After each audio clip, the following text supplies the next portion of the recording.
Quel secret? C'est comme mensonge, mais quel secret? Ah! Il y a mensonge, Mandé. Non, non, on peut faire ça contre. Il y a un ou pas. Le mère de Tchaka, moi, si. Et ça, quelque chose à 12 ans. Tout le monde a lu dans le sous mère, dans la soirée, comme ça. C'est dans le sous mère, il y a un âge.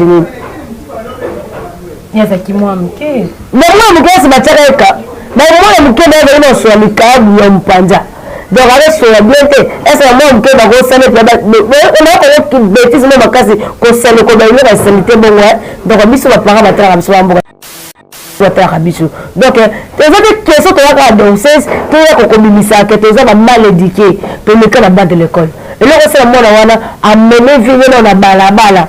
Donc, le presque le crèche pour te cadrer, pour avoir mon moto, avoir la marque, savoir vivre, et ça, ça va pas chez eux. À continuer à 11 ans, à